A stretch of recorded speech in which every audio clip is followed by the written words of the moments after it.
This episode of Reply All is brought to you by Amazon Launchpad. Amazon Launchpad is this special part of Amazon where you can buy innovative products made by startups.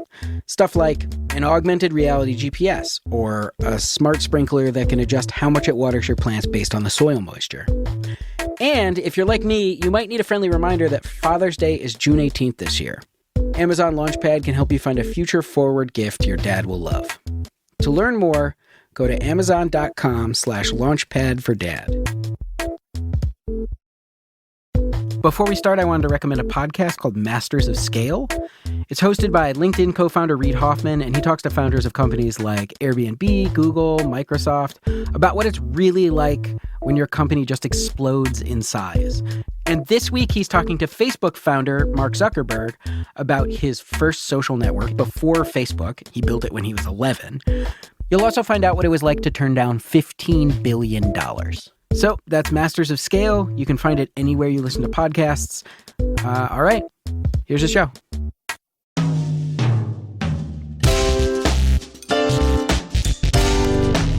From Gimlet, this is Reply All. I'm Alex Goldman. This week, we are rebroadcasting one of our favorite stories. It's actually not a story reported by me or PJ. It is a story reported by Jonathan Goldstein, who you probably know as the host of Heavyweight. He also worked on This American Life. He is an incredible writer. And this is one of my favorite stories we've ever done. So here's Jonathan. If as a child I'd been told of a future world where there dwelled a magical TV that could play anything I wanted, an infinite television jukebox that I could watch all night without ever having the remote pried from my hands, I'd say, you must be describing utopia. And this is where I find myself. Wednesday night, 2:30 a.m., Utopia. And now this all-time heavyweight championship fight ready to go. There's the bell, and here's Guy LeBeau. There are things from my childhood that I've seen on YouTube that I thought I'd go to my deathbed without ever getting to revisit. The two only undefeated heavyweight champions of the world. Like the fake boxing match between Muhammad Ali and Rocky Marciano that special effects wizards put together in 1970 to determine who was the greatest fighter of all time. Off the ropes again. A good body rally by Marciano. I often turn to it long after I should be in bed. Muhammad Ali seemed to draw gasps of breath as he moved back to the center of the ring. There's the bell ending round one. Our bookshelves are where we project our tastes, where we announce to our dinner guests that, of course we enjoy Faulkner, the golden age of comics and the essays of Montaigne. But if our bookshelves are where we telegraph a version of who we want to be, then our YouTube search histories, culled from late hours punching away at whiskey-soaked keyboards, are what we really are. The self that is led by desire rather than decorum. Clay Wilson, a knockdown, and Marciano down for a 3 count. He appears all right. He will take the mandatory 8 count. It looked like a right to the jaw. After watching Ali and Marciano for a couple rounds, I think, wasn't there a song about Muhammad Ali I'd once heard? Muhammad, the black Superman. And then, Superman makes me think, of course, of David Lee Roth, heroically bounding around in leather spats and fishnet bikini underwear. And so I seek out his haunting, isolated vocal tracks that make Jump sound like an a cappella spiritual intended to rouse the faithful to action. Ow, might as well jump, jump! Might as well jump! The clip recalls a time when Eddie Van Halen and Valerie Bertinelli reigned as the Kim and Kanye of their day. Eddie played guitar and Valerie starred in One Day at a Time, a sitcom in which a mustachioed, leather-vested janitor named Schneider allowed himself into her family's apartment whenever he pleased. Hey, sex symbol, how you doing with the quarterback? I hope you're not letting him score any touchdowns. You know! Snyder, will you keep your nose out of this? This is Julie's problem. Even though we can see almost anything we want on YouTube, there's something about the endless possibility that can cause anxiety.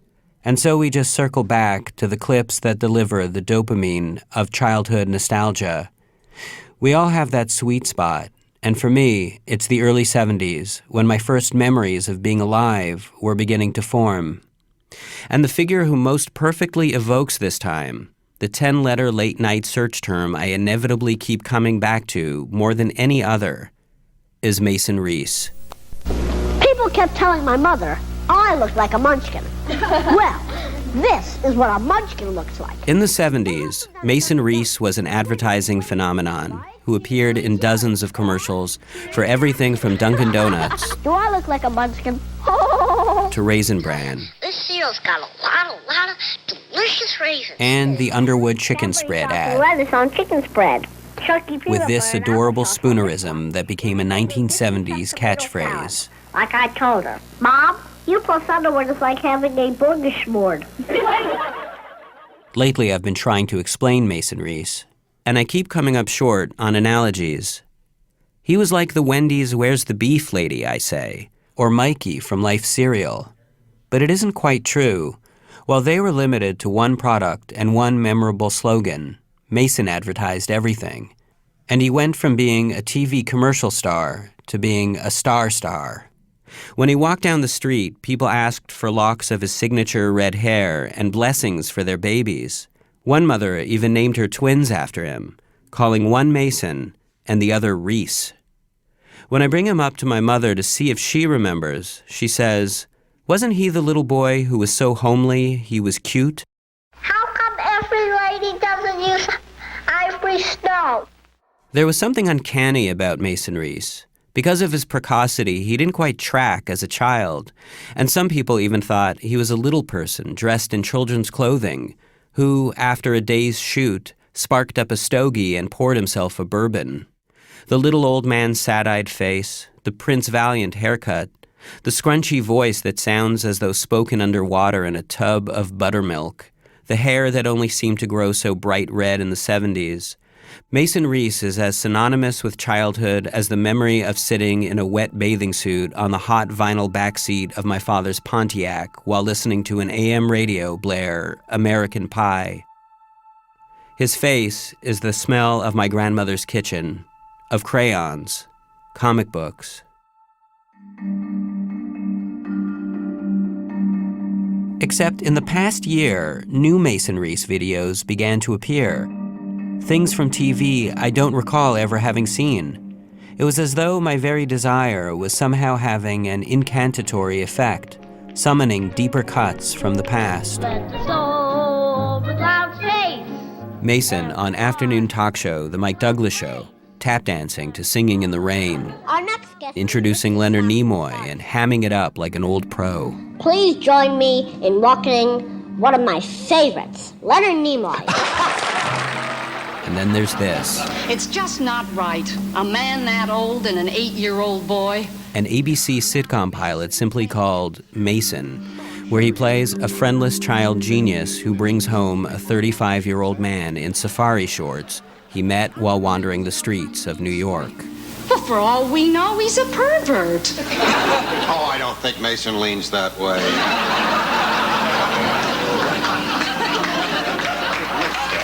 Well, you wouldn't even let him sleep over. What kind of a companion for a kid? But amidst this trove of new material, I found something else, something I didn't expect, something confusing and sad.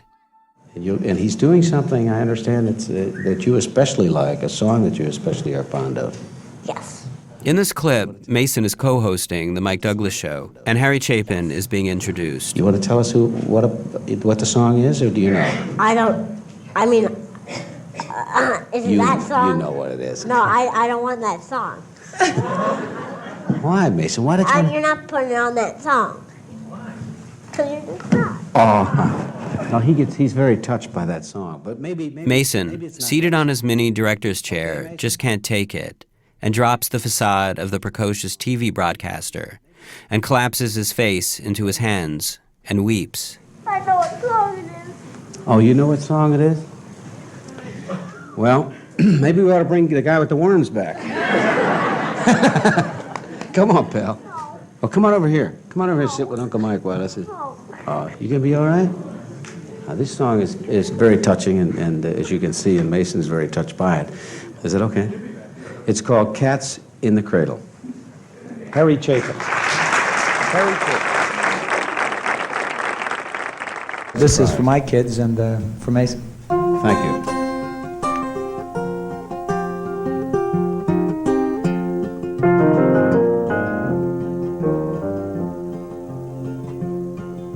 My child arrived just the other day.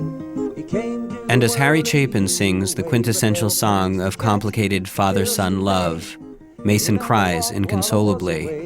And he was talking for I knew it, and as he grew, he'd say, I'm gonna be like you, Dad. You know I'm gonna be like you. And the cat's in the cradle and a silver spoon, little boy blue and the man in the moon. When you're coming home, Dad, I don't know when, but we'll get together then, son. You know we'll have a good time then. YouTube is a cultural repository, but it's full of fragments, broken and left over, like Roman ruins. Was there something that took place before the Harry Chapin introduction? Something that was happening just outside the frame, off stage and unseen?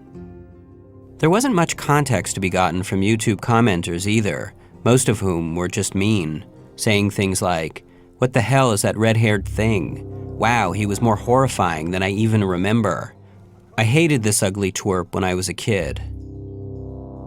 But there was this one thing, and when I first discovered it, I couldn't believe it was true. Looking more closely at the user account, the person uploading these new videos, I noticed the name was Mason Reese.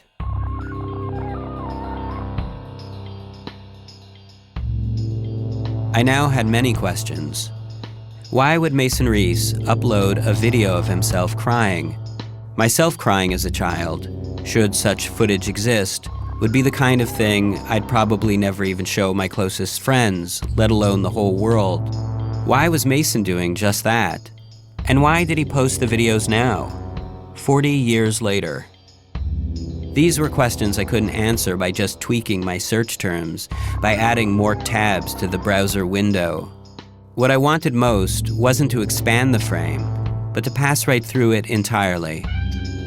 In short, I wanted the real world.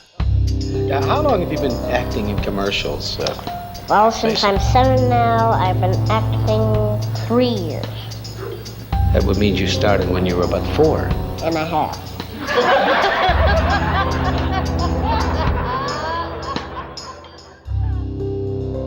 What we were hoping to do was to actually look at some of the clips with you. Yeah, I don't mind doing it. Yeah, that's very interesting. Yeah.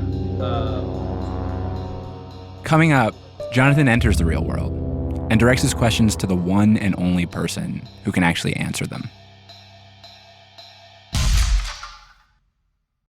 This episode of Reply All is brought to you by The Black Tux. The Black Tux delivers finely tailored rental suits and tuxedos straight to your door. And with their free at-home try-on, you can make sure that the fit is absolutely perfect 2 weeks before your big spring event. Like, say, a wedding. Has there ever been a wedding that you had where you didn't invite me to it? Are you talking about my wedding, or are you talking about weddings of other people that you felt like you should have been invited to? I mean, whatever comes to mind, but I guess your wedding. We didn't know each other very well. Didn't know each other very well. We didn't. We worked together for 6 months. Uh-huh. But, assuming I had invited you, what would you wear? I would have worn what I wear to every wedding, which is a normal navy blue suit with $100 bills taped to it. And I give all the $100 bills to the bride and groom. You probably lost about $6,000. Showing up in a suit covered in $100 bills might be a little over the top. Stand out for the right reasons in one of the Black Tux's modern fitted suits. Shipping is free both ways, and to get $20 off your purchase, visit theblacktux.com/replyall. That's theblacktux.com/replyall. This episode of Reply All is brought to you by Ford. Jessica Robinson is the director of Ford's City Solutions team. She works directly with individual cities to help solve their everyday mobility issues, like traffic jams or unreliable public transportation. What we've heard is that's a real blind spot for cities. They think they know what they want to achieve to improve livability in their communities, but many times there's a gap in the data that's collected. Jessica and her team do on-the-ground research to figure out each city's specific mobility issues. Then, Ford's engineers use that data to start designing new ways to get around, with or without a car. This means that Jessica asks lots and lots of questions. Questions like, tell me about how you get around, or tell me about what's in your bag. Just like, hey, can I ask you a question, person at a bus stop? So we have definitely done that. Hey, can we talk to you, person at a bus stop? You gotta start somewhere. Ford, going further to ask the little questions that have a big impact on your city. Go to FordGoFurther.com to learn more. That's FordGoFurther.com. So I've started rolling. Do you want to... Hello. Mason lives in a modest 2-room apartment on New York's Upper West Side. When he greets me and my producer Chris at the door, I'm surprised by how little he is. We're going to let that go.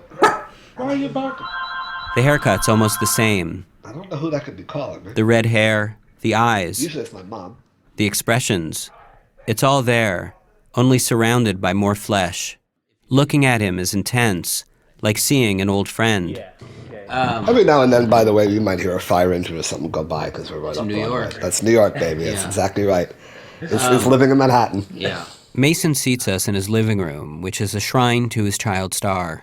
There's a photo of him co-hosting a telethon with Henry Winkler, a 1973 Clio Award for Best Actor in a Commercial, and a photograph of himself jogging in Central Park with Andy Warhol and Grace Jones. And looking around, you've got all of this, you've got all these photos of yourself as a kid and a lot of memorabilia. Yeah. In some ways, do you feel this responsibility to that kid in a way? Or do you feel like you're... But I'm going to interrupt you quickly. All of these pictures that you see of me with the Batmobile and Peter Lupus from Mission Impossible and Leonard Nimoy and William Shatner and all these, Cover of TV Guide. Cover of TV Guide and the book I published when I was 7. That's what I have in my living room. Yeah.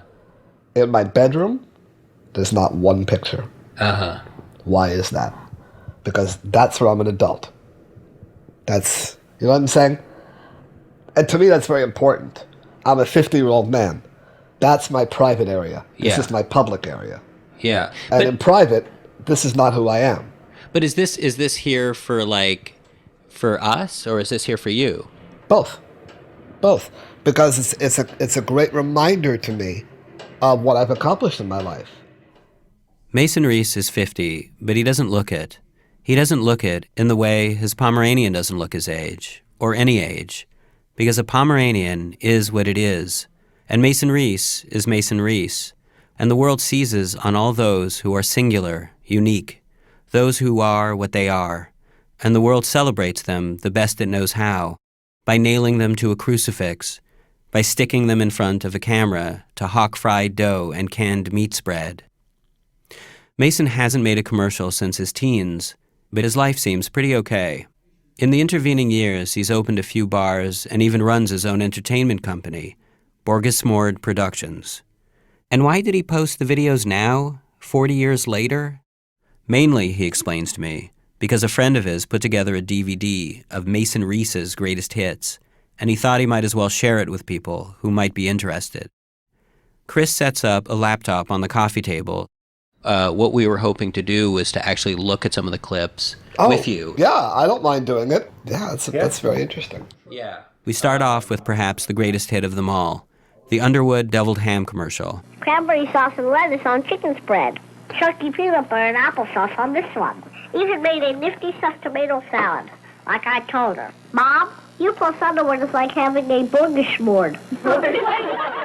So the whole Borgesmord thing at the end, that ended up being the money shot, as they call it. That was it. That was the big one. It wasn't a mistake. It was planned, but it was? Yeah, and I'll tell you how. So Andy Doyle, who was the ad exec for the company, came up to me and he said, Mason, we would like you to mispronounce the word smorgasbord. That's interesting. And I said, well, but Andy, I know what the real word is, and I don't want America to think that I'm not smart enough to know the real word. So what he did was he went and he got a yellow pad of paper, and he wrote down all of these words that sounded like smorgasbord. And I picked out Borgasmord. So Andy looks at me and goes, Mason, you are really incredible. You're not going to believe this. Borgasmord is smorgasbord in Swedish. But it's not. Right. Smorgasbord is Swedish. It's Swedish, yeah. So he lied to me. So the bottom line is the ad exec lied to a 6.5-year-old kid. And that commercial literally launched my career. That's what made people like Dick Cavett and Mike Douglas and all the others, call me on the phone and say, hey, this kid is something a little different, and we want a piece of him. So, yeah. Let's take a look at another ad. Dunkin' Donuts. Dunkin' Yes. Donuts. All right. People kept telling my mother I looked like a munchkin. Well, Yeah, that was one commercial that I actually kind of regret doing. Why? Well, let's watch it. Yeah. And I'll at the tagline I'll tell you why. the Big Bunch basket or the Great Big Super Bunch basket? Tell me, do I look like a munchkin? The only reason why I'm not particularly fond of that commercial was the fact that the tagline was, "Don't tell me I look like a munchkin." Well, what do you think happened? Every fucking place I went. Yeah. Oh, that's the munchkin. Yeah. For a year. That was just abuse after abuse after abuse. Do you want to just take a look at the Harry Chapin? No. Oh, I'd no? rather not. Oh, really? Yeah. I mean, it was. I'll tell the story behind it. Okay. For some reason, and to this day, I don't know what the reason is, because my father and I were very close. That song, "Cats in the Cradle," has a really hard effect on me. So people always say to me, "Oh, did you have a strained relationship with your father? Was he always away?" And the answer was no. My dad was always around. So I never really understood why I identified with the song, other than the fact that I was a sensitive kid. And Harry was on the Mike Douglas show. I was the co-host. And I asked him, "Are you going to be singing Cats in the Cradle?" And he said, "No, they asked me to do another one of my newer songs." Oh, okay. So I was not prepared for him to do that. And at the age of 7, I wasn't able to, figure out, well, did he lie to me? And that's what I must have been thinking, as a young kid. And I literally just broke down and fell apart. Because you had been lied to, or because that song was going to be played? Yes, because the song's going to be played. But I'm sure part of my mind was, well, why would Harry say no? I literally just broke down into hysterics. And nobody understood why, except me, my parents, and probably Harry. It was a 90-minute show back then. And there was probably a good 30 minutes left of the show. And I refused to come back. And I just went down into the commissary, which was in the basement of the building, and I sat there and I had a soda or something.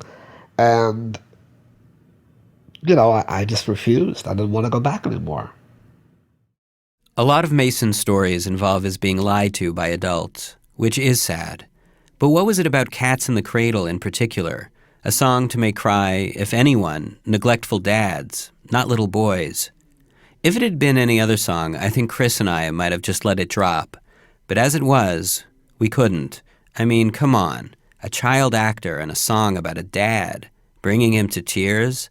And so we pressed him, unable to let go of all the beautiful, poetic Freudian connotations. Cat's Cradle, I was trying to figure out why it might affect you so much. Do you think because you were working so much, do you think it was sort of the roles were reversed and you were the one leaving? Oh, no. No. Because 99.9% of all the work I did was in New York. But I feel like songs like that can register because it's really about distance. It's not about having a catch.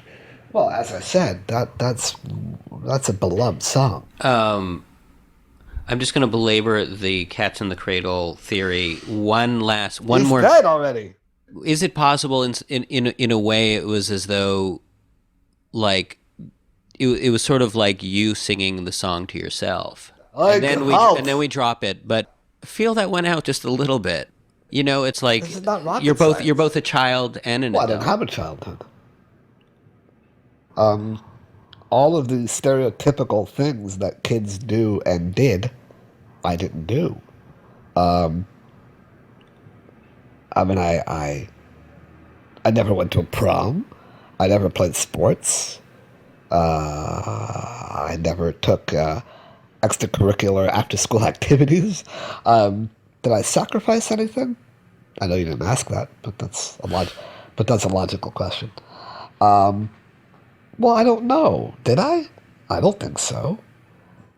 I often tell people that when you've ridden an elephant in the Barnum and Bailey circus, been an NBC correspondent for the news, piloted the Goodyear blimp. I wasn't in the Goodyear blimp. I flew the Goodyear blimp. When you've gotten to do all the things that I did, algebra is pretty fucking boring. I have a very unique circumstances. My mother and father, every day of my life, said I love you to me. And every day of my life would give me a kiss and a hug and just tell me that they loved me. And like my mom called me this morning and she wanted me to, I was with her yesterday for 3 hours, literally like vacuuming the floor and cutting her toenails. Oy, you know, that's not what a son wants to do to a 90-year-old mother. But I was doing it because I'm a nice boy. I just thought, just in light of what you were saying, if we could just watch the one with where your mother. Sure. Comes on Yeah, the I show. could watch that. Sure. Yeah. Yeah. Here you go. When did you first discover, Mrs. Reese, that this young man was a bit precocious? My mom was a good-looking broad. She's a beautiful woman. Let's see. He was born April 11th. I'd say April 12th. He is, to say the least, an unusual child. How do you and he get along? Fabulously. We yell, we fight, but we love each other a lot. I want to bring his father out. Okay, Mason? You want to bring your dad out? Will Believe the real me. Bill Reese please stand up?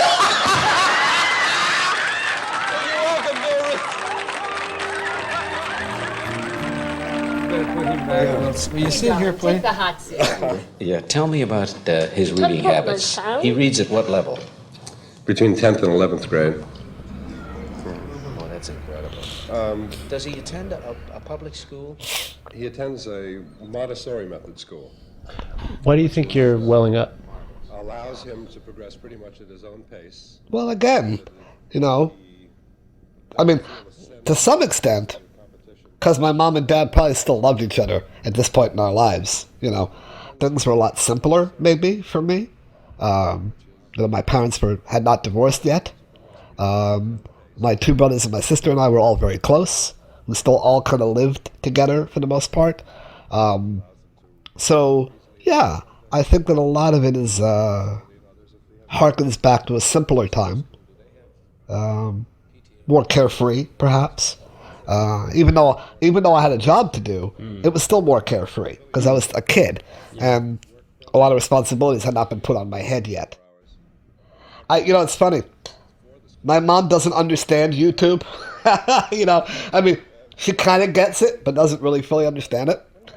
I showed her this clip, and I jokingly said to her, but maybe it was true. I said, that's probably the last time you ever kissed Dad.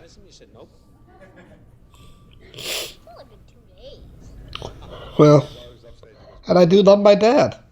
You know. God.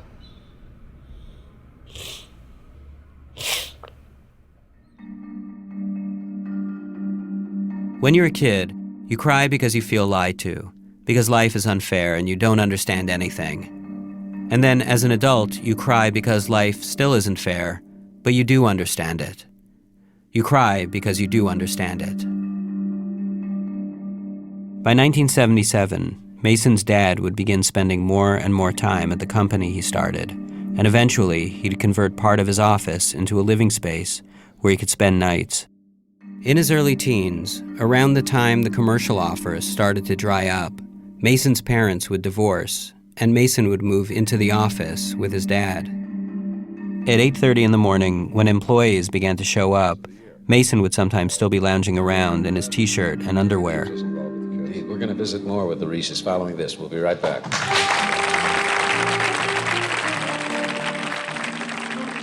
At one point, while watching the videos, Mason tells me that he realizes the commenters can be mean. "Oh my God, what a freak. He was so ugly. What kind of talent did this kid have?" he says, quoting them. "I'd be a liar if I said it didn't affect me." When I ask him why he hasn't disabled the comments for his videos, he seems genuinely surprised that you could do such a thing. He pauses to consider it. But as of today, he still hasn't done it, and I don't think he ever will. It would mean not being able to receive any of the nice comments. Like this one. "Hey Mason, thank you for these. They would not have been the 70s without you."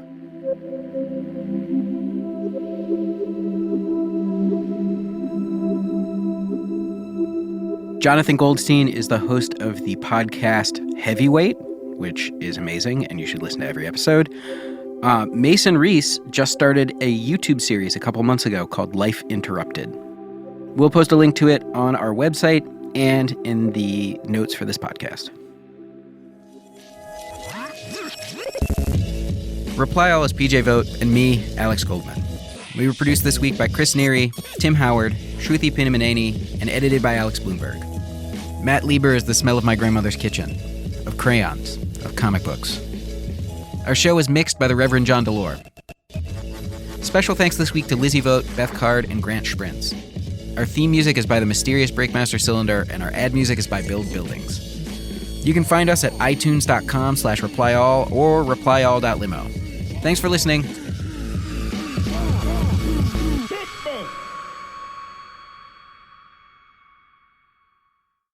Thanks to our sponsor, The Black Tux. The Black Tux delivers finely tailored rental suits and tuxedos straight to your door for free. You can get $20 off your purchase at theblacktux.com/replyall. That's theblacktux.com/replyall. Thanks to our sponsor, Ford Motor Company. Ford knows that mobility isn't just about movement, it's about people. So Ford is always looking for new ways to help people move freely. Visit FordGoFurther.com to learn more. That's FordGoFurther.com to learn more. You might ask how you can tell a giraffe is friendly. How do you tell if a giraffe is friendly? It isn't easy.